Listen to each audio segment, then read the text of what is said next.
Hello friends, welcome back to my channel, and today we are going to start for the preparation of BPSC. And for BPSC first we should clear our NCERT concept, means जो NCERT का जो chapter है class 6 to class 10 या 12 आपको अच्छे से पढ़ना होता है। तो स्टार्ट करते हैं क्लास 6 से। सोशल एंड पॉलिटिकल लाइफ सबसे पहले ये पढ़ते हैं। तो बुक तो सबके पास होना चाहिए, लाइन बाय लाइन ही यहाँ मैं बुक से पढ़ूँगी और आपको समझाऊँगी, और उसके बाद जो इसके इम्पॉर्टेंट नोट्स हैं वो आपको इस जो आप सुन रहे हैं यहीं पे आपको मिल जाएगा। तो यहाँ बात हो रही है, चैप्टर का नाम क्या है? Social and political life. Chapter 1, understanding diversity.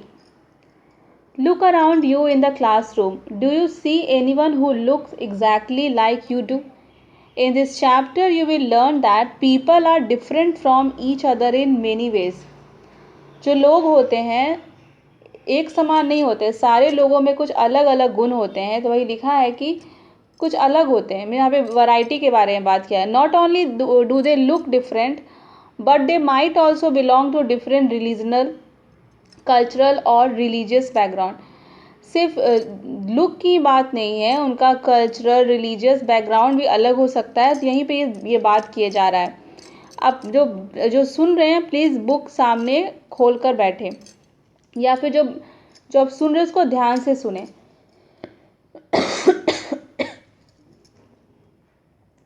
These differences enrich our lives in many ways and also make them more fun. All these different people who come from all kinds of backgrounds and belong to all kinds of religions and cultures helps to make India so interesting and so diverse. तो जब लोग अलग अलग होते हैं तो सबसे कुछ अलग अलग कुछ सीखने को मिलता है, इसलिए कहा जा रहा है कि ये बहुत ही इंटरेस्टिंग है और इससे डाइवर्सिटी बढ़ती है। तो what does diversity add to our lives? How did India become like this? And are all kinds of difference a part of diversity? And can diversity also be a part of unity? तो इस जो सवाल है इसके अगर जवाब चाहिए तो चैप्टर को पढ़ते हैं। ये क्लास 6 का है चैप्टर, तो ऐसा ही है। 3 children around your age have drawn the figure above। Means बच्चे को कहा गया कि आप कुछ ड्राइंग बनाए, तो सबने ड्राइंग बनाया है। Use the empty box to draw your human figure and is your drawing similar to any of the others? मतलब सबको कहा गया कि एक फेस बनाओ, ह्यूमन फिगर बनाओ। तो सबने बनाया लेकिन सबका अलग अलग था। The chances are that your drawing is quite different from other 3, which you can see are quite different from each other। तो जाहिर सी बात है कि सबका कुछ ना कुछ अलग होगा।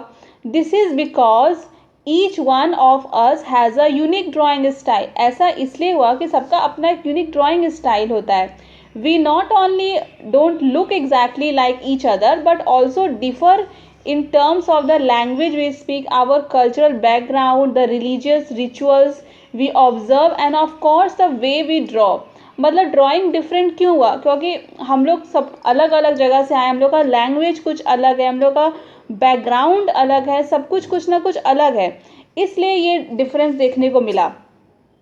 And ask your teacher to help you check how many of you have similar answers.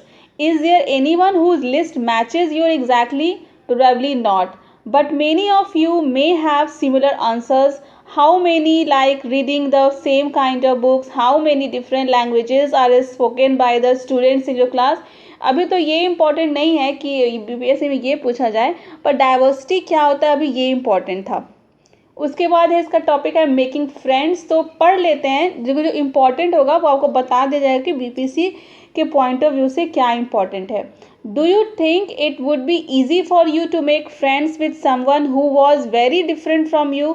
जैसे अगर किसी को दोस्त बनाना होता है तो जो खुद अपने जैसा कोई मिलता है उसी को फ्रेंड बनाते हैं। तो एक स्टोरी है यहाँ पे, ये इम्पॉर्टेंट नहीं है।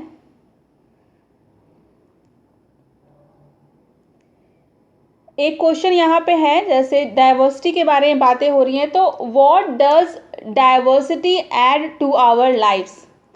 तो जस्ट लाइक, यहाँ पे एक एग्जाम्पल है, जस्ट लाइक समीर एक and Sameer do become friends. You might have friends who are very different from you. मतलब फ्रेंड एक ऐसा ही फ्रेंड होता है जो हम लोग के जैसा ही हो, या फिर कोई फ्रेंड ऐसा भी होता है जो हम लोग से कोई डिफरेंट भी हो. तो you have probably eaten different kind of food in their home, celebrated different festivals with them, tried out the clothes they wear and learn some of their language as well. जैसे हम लोग कोई friend हो, कुछ अलग उसका culture है, तो हम लोग सीखते हैं, उसके घर जाते हैं, देखते हैं कुछ अलग टाइप का खाना बना है, कुछ फेस्टिवल अलग तरह से मनाया जा रहा है. तो ये होता है डाइवर्सिटी में, कुछ सीखने को मिलता है.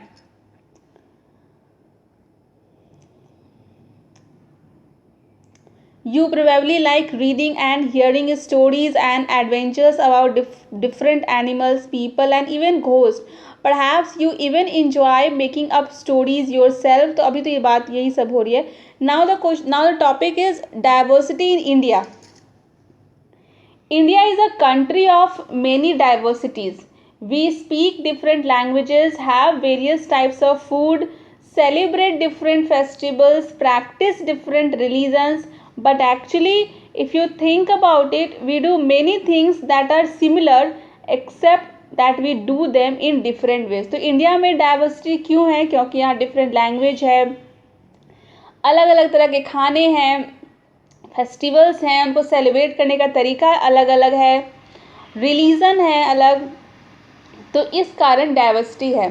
तो अब है topic, how do we explain diversity.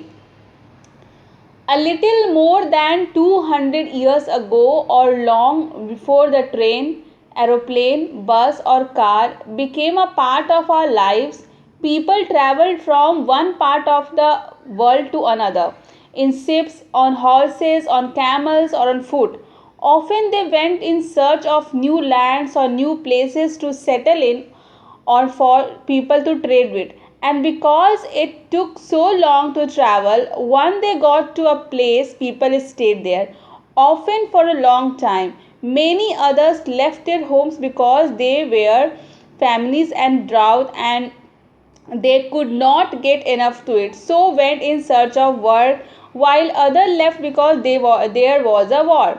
Sometimes, as they began to make their homes in new places, people began to change a little, and at other times they managed to do things in the old ways. So their languages, food, music, religions become a mix of the old and the new, and out of this intermixing of cultures came something new and different.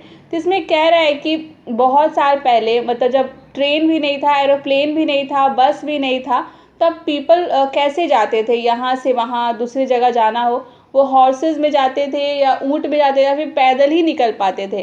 तो और जब वो वहाँ पहुँच जाते थे तो फिर आने में लगेगा कितना दूर चलना है, तो वो वहीं पे ठहर जाते थे, वहीं घर बना लेते थे. तो इस तरह से जहाँ पे गए और जहाँ से आए, कल्चर का मिक्सचर हुआ. तो यहाँ पे mix of old and new हो गया, तो एक कल्चर, नया कल्चर फॉर्म हो गया.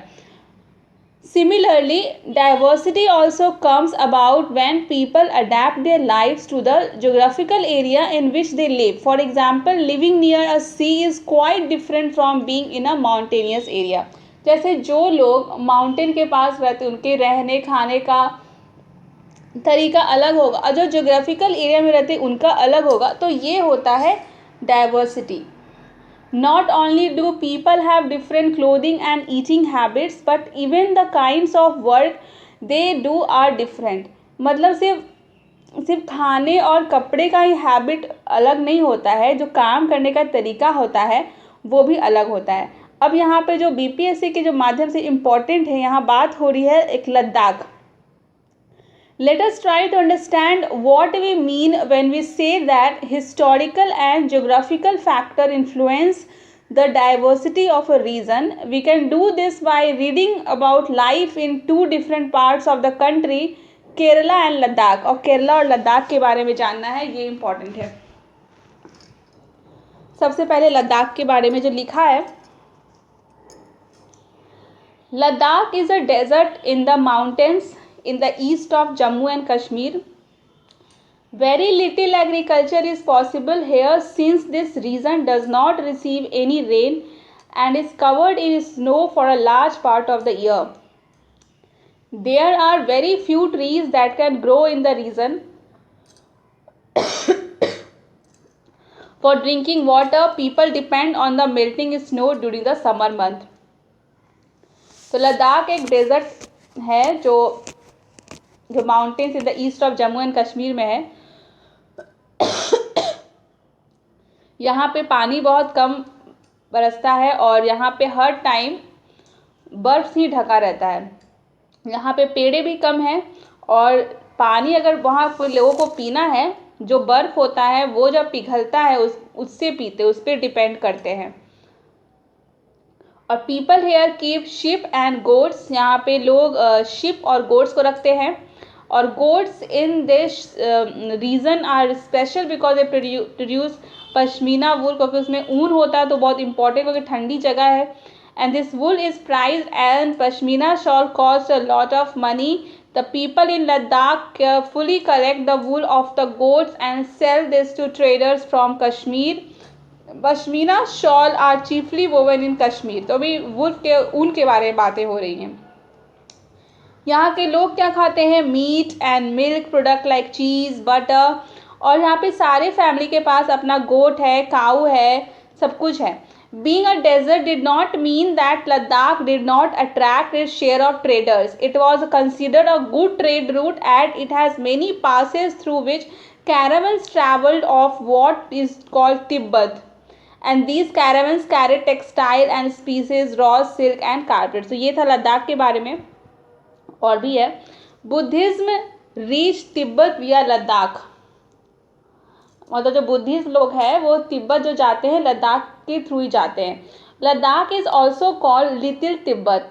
Islam was introduced in this region more than 400 years ago and there is a significant Muslim population here. Ladakh has a very rich oral tradition of songs and poems. Local version of the Tibetan national epic, the Kesar Saga, was performed and sung by both Muslims and Buddhists. तो ये था लद्दाख के बारे में. अब है केरला के बारे में. Kerala is a state in the south west corner of India. You can see the map. It is surrounded by the sea on one side and hill on the other. A number of species like pepper, cloves and cardamoms are grown on the hills. मतलब यहाँ पे जो मसाले होते हैं यहाँ पे हिल में पाए जाते हैं. It is a species that made this region an attractive place for traders. Jewish and Arab traders were the first to come here.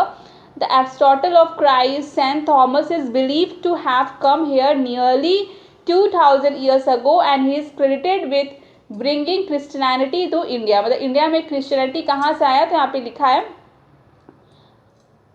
Saint Thomas ये सब लेकर आए 2000 साल पहले. Many Arab traders also came and settled down here. Ibn Battuta, who traveled here a little less than 700 years ago, ये तो date याद रखने हैं, wrote a travelogue in which he described the lives of Muslims and says that they were a highly respected community. The Portuguese discovered the sea route to India from Europe when Vasco da Gama landed with his ship here. Because of all these various historical influences, people in Kerala practice different religions such as Judaism, Islam, Christianity, Hinduism and Buddhism.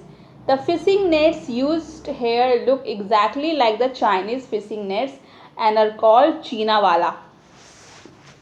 ये है केरला के बारे में.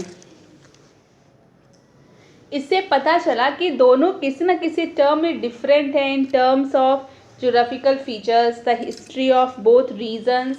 मतलब इसके दोनों का compare हो चुका है. इसके बाद यूनिटी इन डाइवर्सिटी, ये इस चैप्टर का लास्ट है सोशल एंड पॉलिटिकल लाइफ का. India's diversity has always been recognised as a source of its strength. When the British ruled India, women and men from different cultural, religious and religion background came together to oppose them. India's freedom movement had thousands of people of different background in it. They worked together to decide joint action. They went to jail together and they found different ways to oppose the British. और India का national anthem किसने compose किया था? रविंद्रनाथ टैगोर ने। तो ये था कुछ, मतलब ये चैप्टर था सोशल एंड पॉलिटिकल लाइफ, और इससे जो इम्पोर्टेंट जो क्वेश्चन बन के आएंगे जो हम लोग को पढ़ना है वो आपको नेक्स्ट वीडियो में मिलेगा। तो आज जो मैंने बोला उसको आप अच्छे से सुनिए, समझिए, ये बहुत ही इम्पोर्टेंट है चीज़ के लिए। Thank you.